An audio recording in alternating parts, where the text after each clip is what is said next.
continue. All right, go ahead, Robin. Well, hello, everybody. I'm just quite happy to be here and present for you again today. We're going to talk about public benefits for caregivers, and I'm going to kind of go through little bits and pieces of it just to give you kind of an overview of what it is. To get really into the weeds of it is something that would require a lot more and would be very individualized, so we're probably not going to be able to do that. Although when we're done, we can, and some questions, and maybe we can answer some of those things. But I'm going to follow the Bailey model. So I've been with Southeastern Ohio Legal Services since 1977. I started out actually in the Portsmouth office, and then I was in Ironton, and then in Marietta, and now I'm in Athens. We have the Appalachian Children Victims Assistance and Prevention Program, which is a Department of Justice grant throughout 17, 18 counties. We also have a grant for Violence Against Women Act and another vocal grant through the state. And I've done a lot of community work over the years it related to domestic violence, homelessness, access to health care. So over the 40 plus years that I've been with Legal Services, our program is primarily a general civil legal services provider. So I've done just about little bits and pieces of everything over the years. So today we're going to talk about the Kinship Permanency Incentive Program, OWF, SNAP, food assistance, Medicare, other programs like child care, HEAP, and weatherization, adoption subsidies, and I'm going to give you a little preview of what I hope will be coming soon, which is the Kinship Navigator Program. First of all, maybe you could, raise a hand or something. Have any of you had any experience applying for benefits? So some of the things that we'll talk about, you probably have already experienced, or maybe you've had issues with, or whatever. So as we come along, I really do want this to be interactive. So you don't have to wait until the end to ask me a question. If I'm talking about something and you have a question, please, by all means, hey, Rob, so here we go. Oh, oops. I'm not the world's best. Well, let me move this picture. Part of the problem is your picture is covering, there we go. Okay. So the Kinship Permanency Incentive Program, and this actually came up last week. These are time-limited incentive program payments to defray the cost of payment. There's pretty much a prescribed type of payment. They can continue at 6-month intervals. The maximum incentive amount cannot exceed 8 payments and can't last for any longer than 48 consecutive months. One of the things about this particular program is you have to have been awarded legal custody. The Children's Services has to have done a home assessment and approved the child's placement. And the gross income of the family cannot exceed 300% of the poverty guideline. But assuming all of that, then this is a program that's specifically set up for kinship providers who have legal custody and who have financial needs. Then there's Ohio Works First. And if you are a kinship provider, you may be eligible for a child-only assistance group. And if you are, your income is not considered. So in other words, you can get a payment just for the child, and it doesn't matter what your income is because you're a kinship provider. In order to access these funds, this program, you must be related by blood or marriage, or be a legal guardian. So for instance, if it's an informal placement, but you are related by blood or marriage and the child is with you, you can qualify for OWF. Unlike the Kinship Permanency Program, this program is not a requirement for legal custody. But if you're not related by blood or marriage, you can also access this if you have legal custody. The payment is lower because it's based on the child, not on the rest of the household members. And because the household members are not a part of the assistance group, the other household members are not required to work. There's no time limit. You may have heard about OWF, Ohio Works First, that there's time limits and adults have to work, etc. That is absolutely true for parents, able-bodied parents, but not true in a child-only type of situation like this. And there is no time limit. One of the caveats is that you will be required to cooperate with child support requirements. So for instance, if the parents are out there, you'll be required to assist them in obtaining an order of child support and enforcing it. There are a few exceptions, and those exceptions are generally related to if you or the child is in danger, if there's a domestic violence element, and you can show the agency and its administrative process that collecting child support would put you or the child in danger, and that is an exception. But other than that, you would be required to cooperate with that. And just to give you an idea of what that might be, as of January of 2020, the payment standard for one child was $302, and for two children is $412. Don't ask me how they think having a second kid only costs an extra $110, but that's the way this scheme is set up. You can, if you are low income, also apply to be included in the assistance group, but the agency will look at your resources and your income, and you may be required to work if you're an able-bodied individual, and you would be subject to the time limit. But it would increase the amount that you would get, you know, if you're low income. There is a little caveat to Ohio Works First, and this is something that's like kind of an oddity, and that is if the natural parent is also in the household, the natural parent is required by the law to be is considered the parent of the child, regardless of whether or not that parent has legal custody. So that's just a caveat, that if you have the actual parent is living with you in addition to the child, the fact that you have legal custody doesn't matter as far as OWF is concerned. They look at that natural parent, and that's the person who they would have as the head of the household. Why they do that, I don't know, but that's the way it's set up. Doesn't normally apply to most situations, but just a little something to make you aware of. Okay, I'm going to talk a little bit about food assistance and other income programs.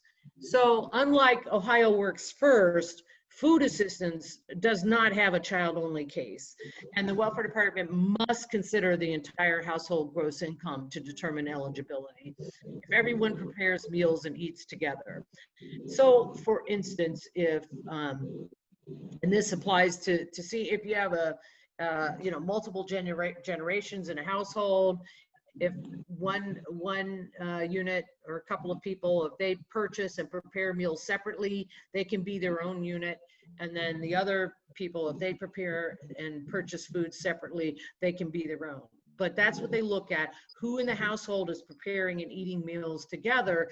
And those are the folks that must be considered as part of the household. In order to apply, unlike some programs, this one does require that you show proof of what your housing expenses are, your mortgage payment, rent, your proof of income, bank statements, if you pay for childcare, any of those sorts of things. They will want to look at that because that helps them determine what kind of how much your benefits will be. And if you're eligible, the benefits will be approved, and it's placed on a plastic debit card that you can use for food items. And you can use this anywhere in almost all of the grocery stores. They accept this without a problem. It cannot, however, be used to buy non-food things like soap, diapers, alcohol, tobacco, paper products, that kind of stuff. It's only good for food. They've relaxed some of the rules of that during this COVID time period. And it used to say you can't use it for food that you would consume immediately, and now they've kind of expanded it and allowed you to use it in pickups in light of the fact that there's not, you know, a lot less opportunities available for people. So they have expanded a little bit the use of it, but it is only for food. So so remember that, and hopefully it's something that that will be useful to you.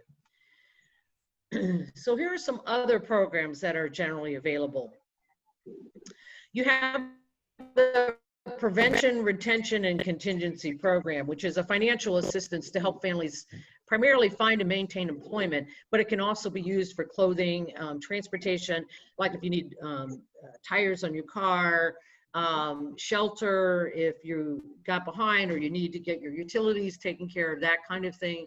That's the Prevention, Retention, and Contingency Program. Every county welfare department has their own plan, so it's not identical everywhere you go. But if you have a need, a one-time need, this is a program that you want to explore.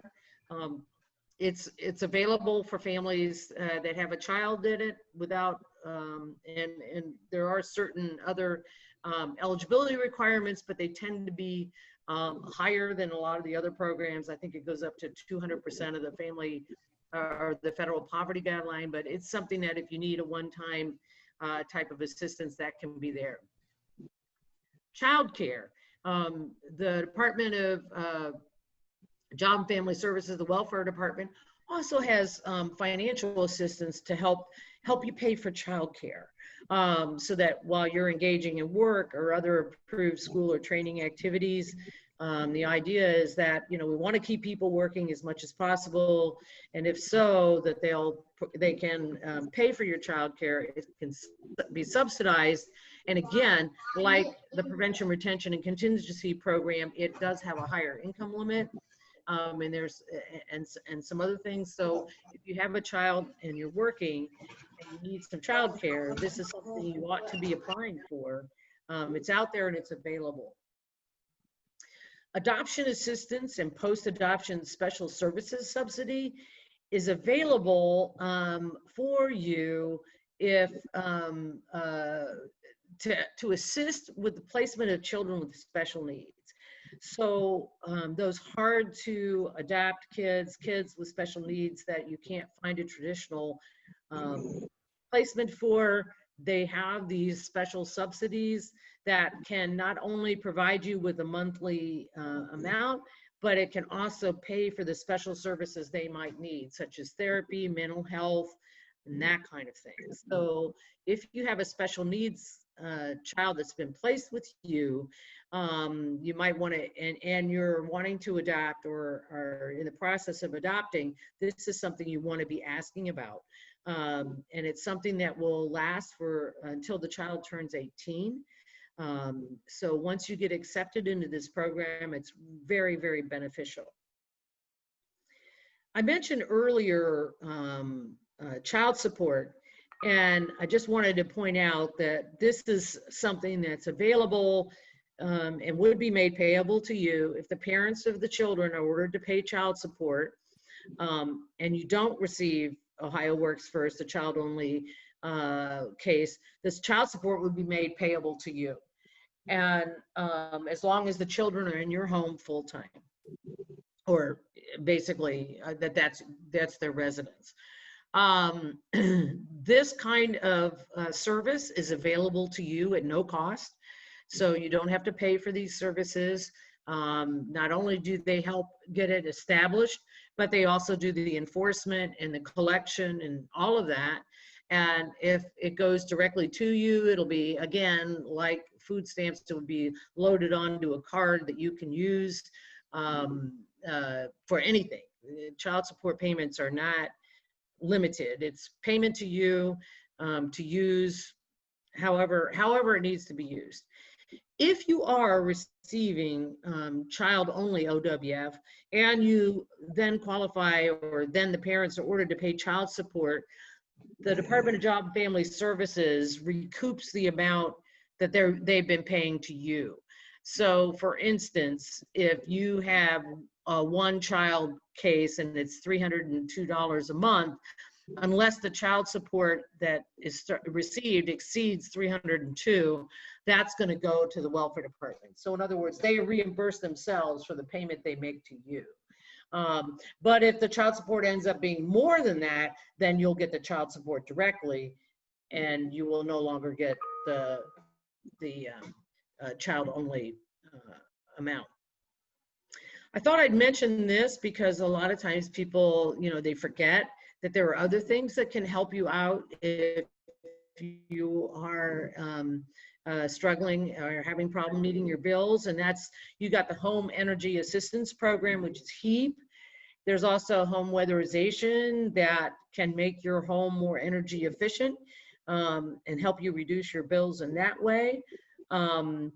This HEAP and weatherization as energy assistance programs are for families. They're typically distributed and monitored and processed through your local community action agency.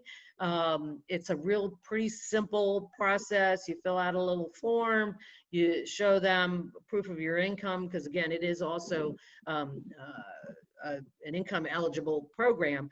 But if you qualify, then they can make payments, one-time payments or payments to get you reinstated if you've lost your utilities. And HEAP can also provide and make a lump sum payment to your provider or assist you in setting up a PIP plan, which is a percentage of income plan, so that you pay for your utilities up to 15% of your income. And for a lot of people, that makes a huge difference to have that kind of a cap. And if you continue to pay that 15% of your income to your utilities, they can never shut you off as long as you continue making those payments. So that's really a great service if you are at home caring for kids and are somewhat low income, and it's available to you. You also may be eligible for federally subsidized housing. They have both income-based project subsidies where you can live in an apartment complex that's already federally subsidized and set up that way, or you can take advantage of what's called the Section 8 program, where you basically get a voucher and they subsidize your rent. You go out into the private sector and you can rent an apartment, and they would subsidize your rent for that. Sometimes people, forget that that's out there, but it is. And if you are struggling or having some, problems with that, this is something you ought to explore. So now we're going to talk about medical expenses and medical coverage. So Healthy Start and Healthy Families Medicaid programs, again, it offers free and low cost comprehensive health care coverage for families and children up to the age of 19 and pregnant women with a limited income.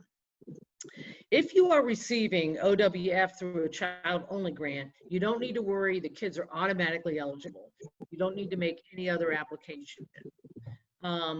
You may, even though you're on a child-only grant, you may also be eligible as a family, because Ohio does have and has expanded Medicaid to include low-income individuals. So you may actually qualify even though you may not be on the OWF household, but you may also qualify for Medicaid. So it's something worth exploring. If you are eligible, your household or the child, if it's a child-only case, you'll be issued a health card with a number. And the only thing once you have that card is that every time you get a service, whether you go to the doctor, the hospital, the pharmacy, you present that card so that they can keep track and properly bill. They need that number in order to bill. And it also shows that you're eligible for Medicaid. And if you show that card, you cannot be billed for any services. So if they accept that card and accept that as payment, they are not going to come after you and say, oh, Medicaid only paid X amount of dollars, you owe us the difference. No, that's not true. If they accept the medical card, that's payment in full, and they cannot bill you for anything after that. So that's a really important thing to remember. And a lot of times people, they get bills, and because the bill has been turned over to somebody or somebody else and gone 3 ways down the road, and hey, I was covered by Medicaid. And if you're covered by Medicaid, it's an absolute bar. And even if the hospital screwed up and they didn't bill, and this happens actually more often than you think, that you show them the medical card, they put it in there, and for some reason they either forgot to bill, or they put the wrong coding on it, or they misspelled your name, or what have you, and they didn't bill. And so if they didn't bill, they didn't get paid. And if they didn't get paid, then they think it's a cost to you, and so then they come after you for that. If you can show that you were on Medicaid and you presented that card, that goes away. They're not allowed to do that. And that will jeopardize their ability as a Medicaid provider if they were to continue doing that. What we found is a lot of times when it's passed over to a third party or a credit collection agency, the credit collection agency doesn't realize that you were a Medicaid person. So then you show that proof, get a little statement and show that you were on Medicaid and that you presented it, and then it goes away. So there's a lot of, if you can get on Medicaid, it really is incredibly beneficial to you, and it covers everything. So there shouldn't be problems with that, except for, and we'll talk about that in a second. So the Medicaid program basically utilizes managed care companies, and those managed care companies review services, and they particularly review services that are submitted for pre-authorization, such as surgeries, certain other types of treatment. And from time to time, and we've had these problems often, your doctor may have prescribed a particular medication, or proposed a surgery, or proposed a particular therapy, and Medicaid, for some reason, refuses to cover through their managed care company. Another area that often comes up is your child may be receiving home health services. They have a home care person that comes in and assists with different things, and then the managed care company, for whatever reason, determines that it's no longer needed or it should be reduced. Actually, reductions is what we're seeing quite a bit. Kids, special needs kids and wheelchairs with trachs and other types of tubes, they're saying, oh, you had 40 hours. Well, we just magically determined that you'd only need it for 20. And so we've had to fight over that, and there are ways to appeal it. You can appeal denials, you can appeal reductions in services or terminations. And the way that Medicaid works, every notice, every change in services, they're required to give you a notice in writing. And in that notice, the appeal rights and the information is on each of those notices. And it tells you your timeline. So if you want to continue the services without interruption, you have to appeal within 10 days. If you want to appeal it and the 10 days has passed, you do still have time to appeal it. You just can't keep the services pending appeal in most instances if you appeal after the 10 days, but you do have 90 days to file the appeal. So an appeal is something that is available, and especially if they're proposing to terminate a service or reduce you in hours or refusing to pay for a particular medication. I can give you some examples. We had a set of twins that have very severe, they're paralyzed from the neck down for the most part. They had very limited movement in their arms, and the doctor prescribed that they be given at least one artificial arm so that they can do minimal things. The managed care obviously said, no, we won't approve that. And we went through an appeal process, and we were able to get them both mechanical arms. So now, as the 18-year-old said, I could actually scratch my nose, something that he never could have done beforehand. We've been successful in keeping them from terminating or reducing home health services by bringing in the local providers and the doctors and getting statements and saying, no, medically this is needed. So just because they say no doesn't mean that's the end, and it doesn't mean that it has to happen. And that's really kind of my real big push here, is that don't allow them to just say no without at least looking into it. Now, there may be occasions where, yes, that's not going to be feasible, or that's not possible, or the doctor really isn't supporting of that.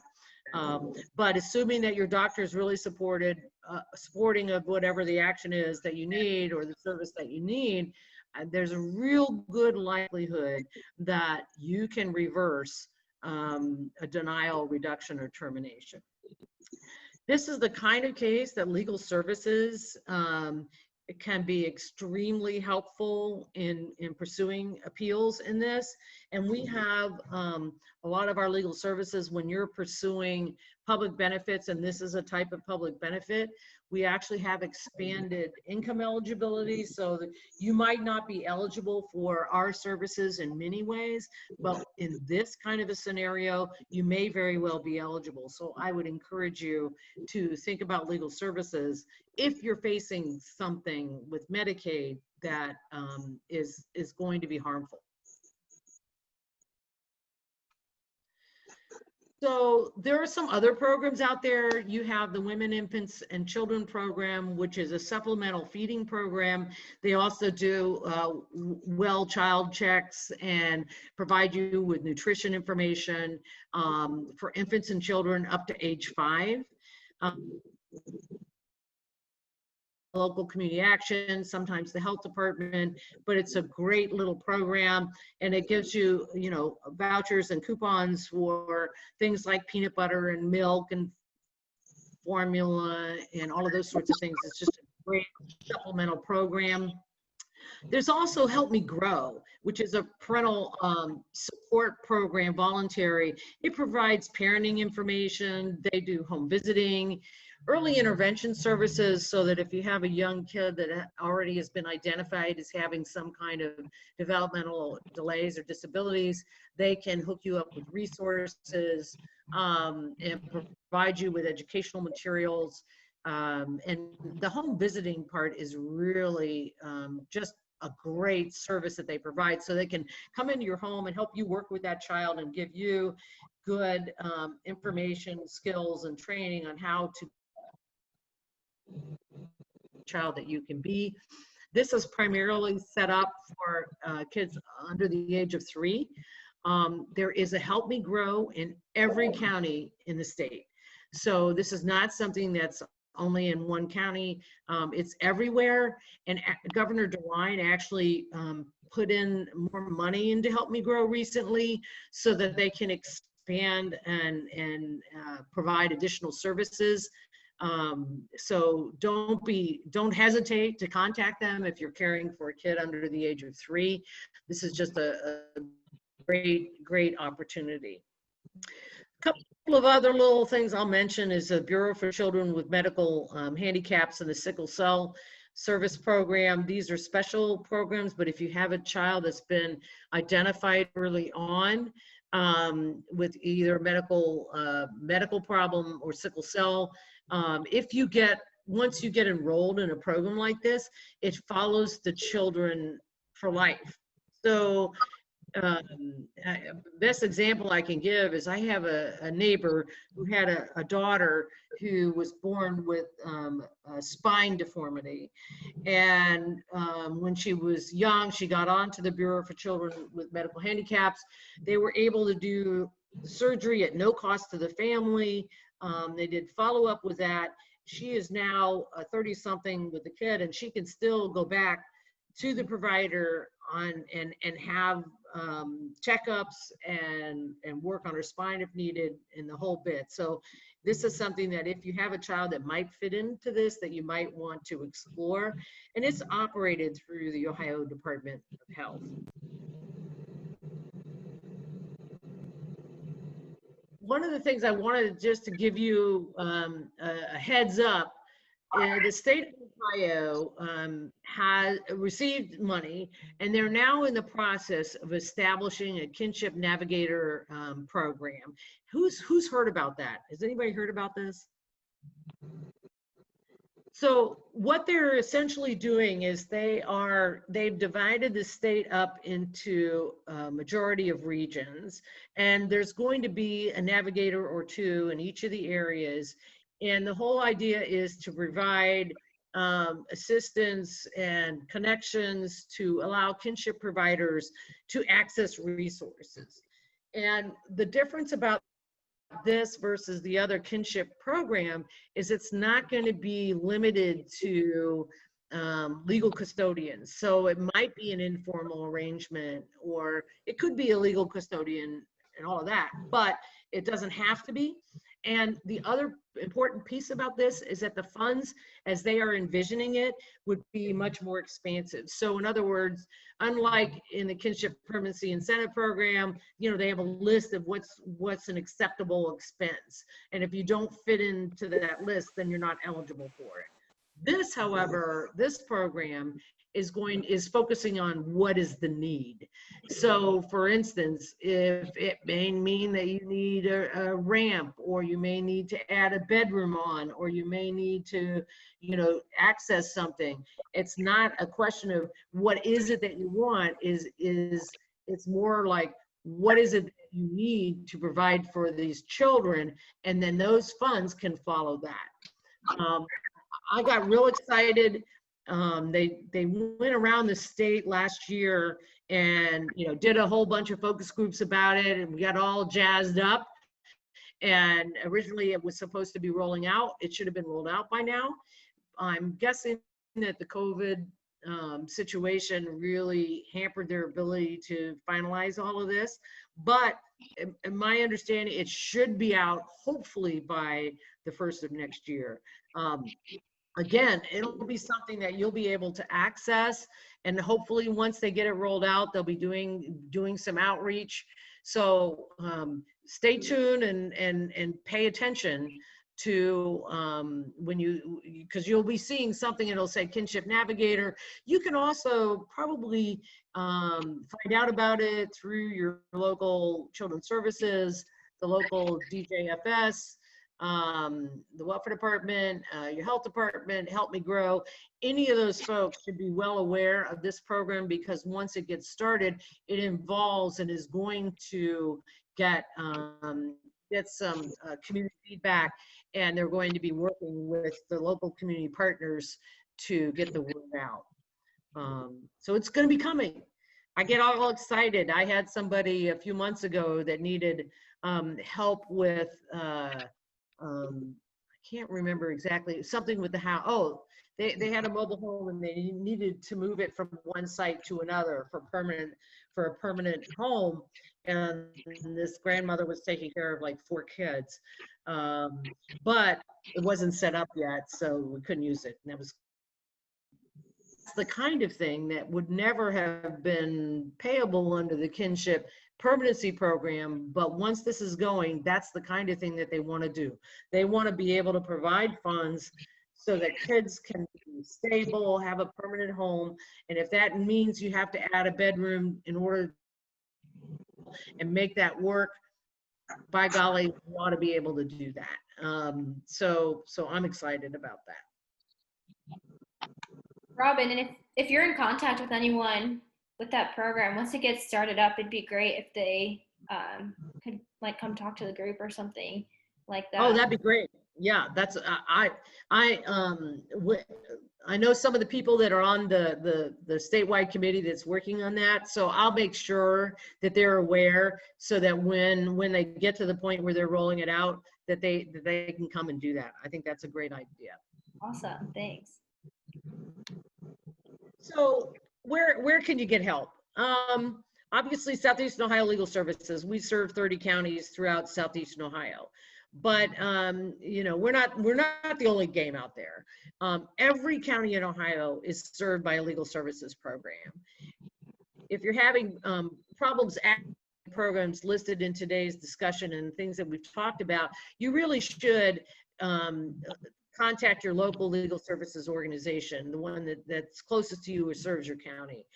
Ohio Legal Help is a website that's also designed, it can provide you with all kinds of legal information. You may, for instance, if you go on to the Ohio Legal Help website, you may get the information that you need just by going to that website.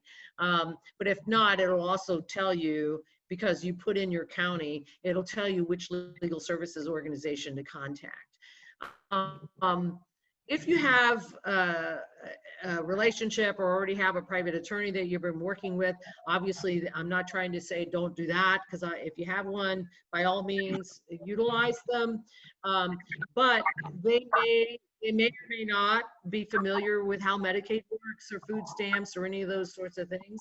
So if you're going to be talking to them about it, ask them, are you familiar with this? If that's the kind of problem that you have. Most private attorneys would be quite comfortable in saying, no, I don't know that, but here, call legal services. And because we do specialize in the public benefits arena, so we know more about this than private attorneys do, just simply because we do so much of it. And we handle a lot of appeals. We appeal food stamp, terminations or reductions, Medicaid. We've had a lot of experience dealing with medical type issues, reductions, refusal for authorizations, even nursing home coverage. I mean, just the whole gamut, anything related to medical things. So there's that. Angela asked that we put together a resource page. So I've kind of developed a one pager, and I'll be sending that to her later. And it'll give you the websites for the fact sheets and some of the things that we've talked about. Ohio also has resources for kinship providers, and I don't know whether you all have had access to that, but that's also available online, and I'll make that available to you as well. So that's kind of my big overview going through the world of public. It's the majority of the things that I think you would be interested in, but I'm more than happy to answer questions about anything you might have.